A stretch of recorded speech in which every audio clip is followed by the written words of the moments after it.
Eu sempre quis ser um revolucionário.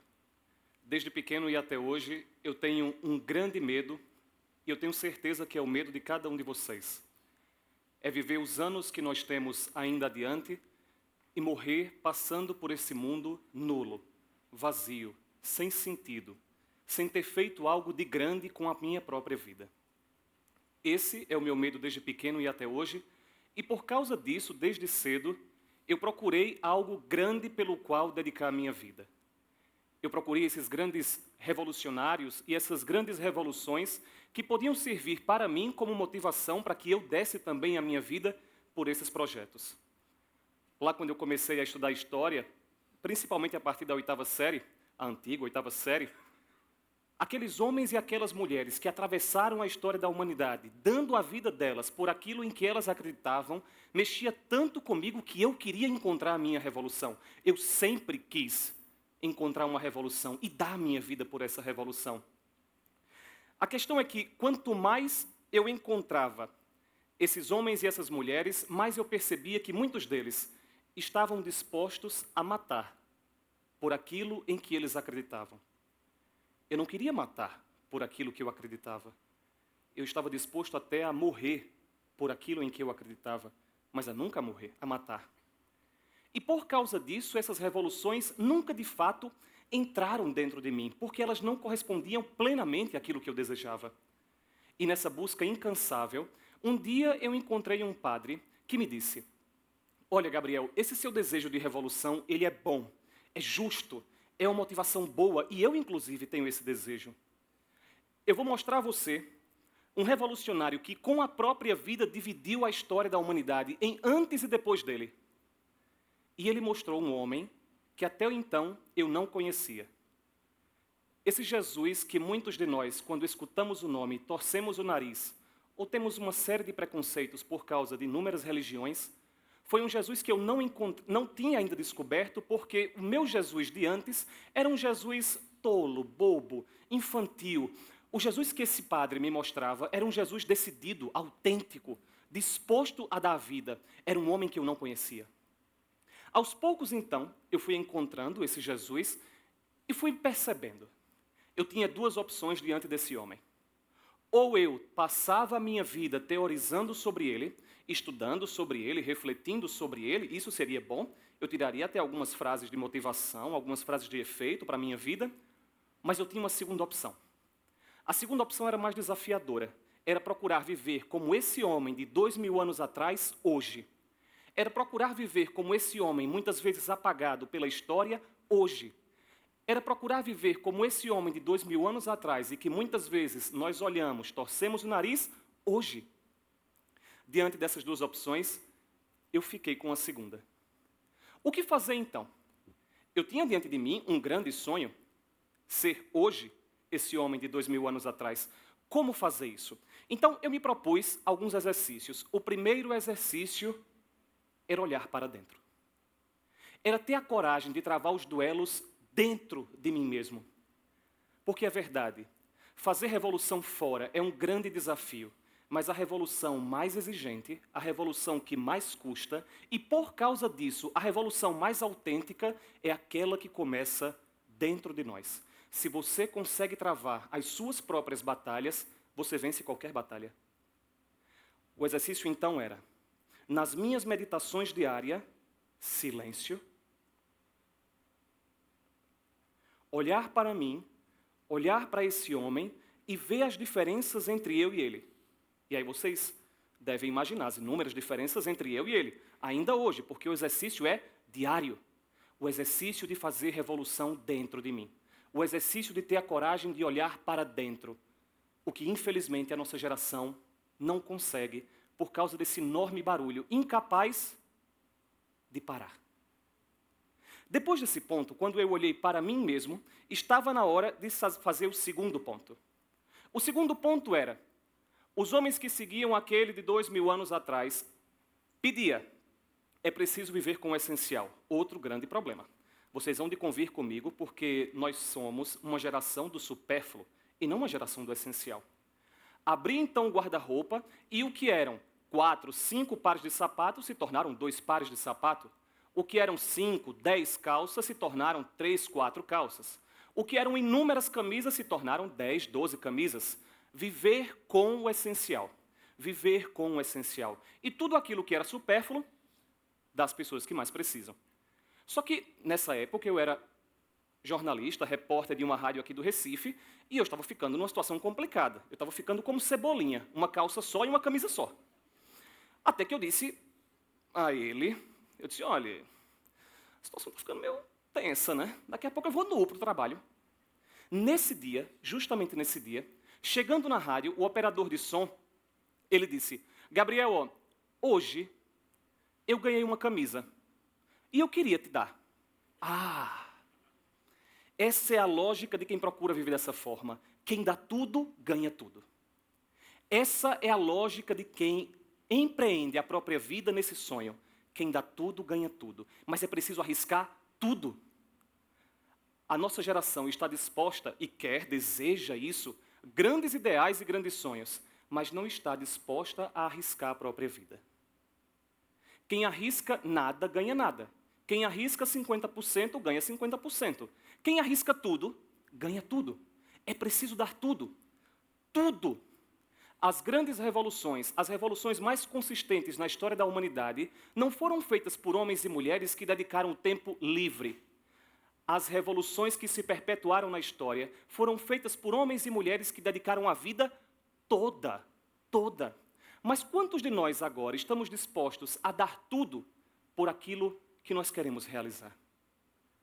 Quem dá tudo, ganha tudo. Uma outra experiência.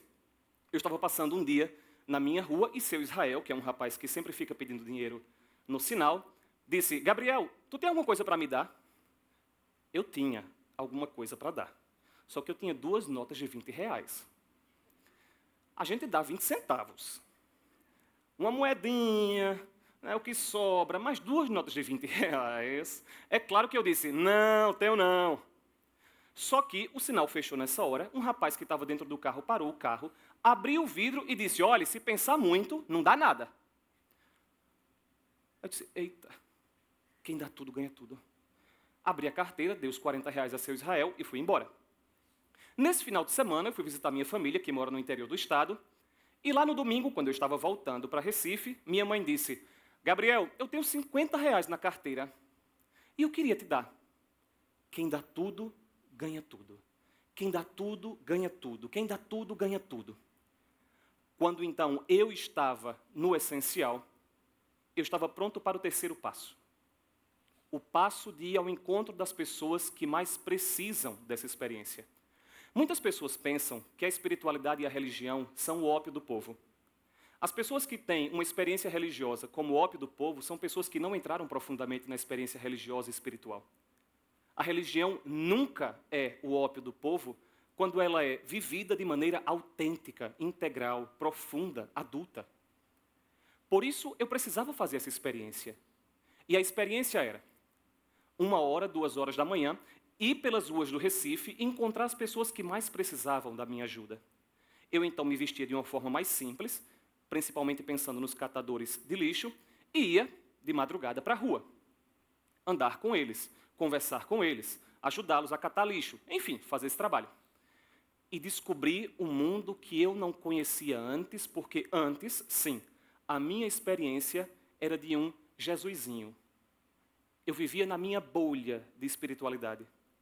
Depois que eu encontrei essa nova forma, esse novo sonho pelo qual eu queria dar minha vida, eu descobri uma realidade que eu não encontrava antes. E sejamos honestos. Quantos de nós conhecemos a realidade da nossa cidade? Quantos de nós experimentamos a realidade da nossa cidade? A primeira experiência, então, com os catadores de lixo foi me sentir rechaçado, rejeitado, excluído. Muitos deles pensavam que eu estava lá para competir pelo lixo deles. E eles me tratavam como eu tratava eles quando eu estava dentro do meu carro. Então eu senti na pele aquilo que eu, e me perdoem, muitos de nós fazemos diariamente, inclusive quando nós sairmos daqui hoje. Enquanto nós falamos de revolução, nós não fazemos a nossa pequena revolução. Eu lembro que numa madrugada, andando com um deles, catando lixo com um deles, ele colocou a mão no lixo, deu um forte grito, puxou a mão e tinha uma ratazana grudada na mão dele. Uma ratazana enorme. E quando ele jogou a mão, né, a ratazana, uma grande parte realmente da mão dele tinha sido comida. E aquele homem gritava tanto de dor. E eu me perguntava, até que ponto a minha experiência espiritual é capaz de dar uma resposta a isso? Aos poucos, então, aquela minha experiência começava a inquietar alguns amigos meus, que me conheciam de antes dessa experiência. E eles me perguntavam, me insistiam perguntando, o que é isso, o que é isso, o que é isso, o que é que está acontecendo com você, por que você está diferente? E no primeiro momento eu não dava muita atenção. Até que eu percebi que o que estava diferente era o sonho que eu estava vivendo. E eu partilhei com um, esse um começava a viver, depois 2, depois 3, 10, 50, 100, 150, e a coisa ficou maior. E surgiu a comunidade dos viventes. A comunidade dos viventes é uma comunidade que reúne homens e mulheres dispostos a dar a própria vida por esse sonho. A comunidade dos viventes reúne homens e mulheres dispostos a dedicar a própria vida para ser aquele de 2000 anos atrás, hoje, aqui, agora. Essa é a comunidade dos viventes, espalhada em inúmeras cidades e depois fazendo inúmeros trabalhos como o Projeto Vincular. O Projeto Vincular é esse trabalho social da comunidade que reúne hoje uma rede de voluntários que passa de 1000 pessoas, que fazem de forma mais organizada aquilo que antes, e ainda hoje, porque ainda hoje eu faço isso, eu fazia andando nas ruas. A comunidade dos viventes quer uma única coisa, amar até as últimas consequências como Jesus. Porque se existe uma coisa que Jesus pediu quando ele esteve aqui, não foi nada mais, nada menos do que nós devemos nos amar como ele nos amou. E ele nos amou até as últimas consequências, até o fim, até o extremo, disposto a dar a vida. Não um amor sentimento, um amor bobinho, água com açúcar, como hoje é comum a gente ver na internet, mas um amor decisão, um amor que aposta a vida, que está disposto a perder a vida pelo outro. 2 características desse amor. O primeiro é um amor universal, aberto a todos. E por causa disso, a comunidade, apesar de ser católica, ela é aberta a outras convicções religiosas, ao diálogo com outras convicções religiosas, inclusive com pessoas sem uma convicção religiosa. Porque se é verdade que eu sou crente e ele não, é mais verdade ainda que as minhas inquietações e as dele são comuns. Nós podemos nos unir. Um amor universal. E depois um amor que vai até as últimas consequências, vivido no dia a dia. Porque se você espera para amar até as últimas consequências como Jesus ser crucificado, você só pode ir fazer isso se você estiver na Síria. Mas aqui, agora, nós podemos vivenciar isso. Por exemplo, qual é o exercício agora? Eu preciso falar para cada um de vocês amando até as últimas consequências. Eu preciso olhar para cada um de vocês dando tudo de mim, para que vocês se sintam as pessoas mais importantes do mundo. Agora imaginem. Imaginem se isso deixa de ser somente uma vivência minha e passa a ser nossa. Imaginem se no lugar de nós nos odiarmos uns aos outros, nós nos amarmos uns aos outros. E não qualquer amor. Um amor disposto a dedicar a vida, a perder a vida pelo outro. O outro é o mais importante. Nos últimos 6 anos, e eu concluo com isso, eu tenho perdido muitas pessoas importantes na minha vida. Nos últimos 6 anos, eu perdi 7 pessoas importantes na minha vida. Primos, tios e amigos. Alguns em circunstâncias, digamos, naturais, como meus avós, que morreram no alto dos seus 80 e tantos anos. Mas também um primo que morreu na adolescência, numa situação tão difícil. Um amigo que morreu com 18 anos de meningite. Ou uma prima que morreu agora há pouco de câncer. Todas as vezes que eu ia visitá-los no hospital, ou ia no enterro, eu olhava para eles e perguntava, e se fosse eu agora? E se fôssemos nós agora? Coloquem-se diante da morte de vocês. E se agora, nesse instante, nesse momento, tudo acabasse? E se agora, nesse instante, nesse momento, eu morresse? Eu teria feito a minha vida valer a pena? Eu teria descoberto o sonho da minha vida? Eu teria dedicado a minha vida por algo grande? Eu espero sinceramente que cada um de nós descubra o próprio sonho. Porque é muito triste morrer e ter feito da própria vida um mero nascer, crescer, reproduzir e morrer, como os animais. Nós somos feitos para coisas muito grandes. A coisa maior que eu encontrei na minha vida foi reproduzir hoje esse homem de 2000 anos atrás. O meu sonho é ser como esse homem hoje. O meu sonho é dedicar a minha vida hoje para ser aquele de 2000 anos. Eu espero que cada um de vocês de verdade descubra o próprio sonho, mas não somente, porque isso é pouco. Eu espero que vocês estejam dispostos a dedicar a vida por esse sonho de vocês. Porque se vocês dedicarem a vida, eu prometo, eu garanto, acreditem, não somente a vida de vocês passa a ter mais sentido. Não somente a vida de cada um de vocês começa a ser grande, plena, cheia, realizadora, mas a revolução silenciosa que começa em cada um de nós, começa aos poucos a questionar e a incomodar os que estão perto. Esses que estão perto fazem do sonho do outro o próprio sonho. E quando nós sonhamos juntos, nós construímos grandes coisas. Quando nós construímos juntos os sonhos de todos, e não somente o meu, o mundo pode ser diferente. E aquilo que muitos de nós pensamos que é uma utopia, pode se tornar realizável. E aquele sonho de uma nova humanidade, que muitos dos pais, dos avós que estão aqui viram nos livros de história, pode ser realizado por nós, aqui, agora, começando por nós. Basta descobrir o próprio sonho. E que seja um sonho grande, porque de pequenos projetos a nossa vida já está cheia. Pequenos projetos não realizam o homem.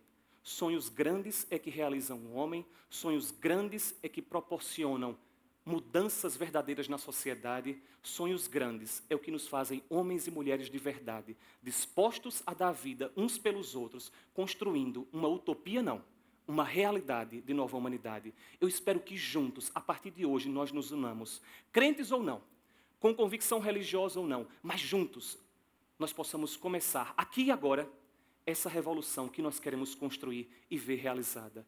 Eu conto com vocês, espero que vocês contem comigo, porque eu quero dar a minha vida por isso. Obrigado.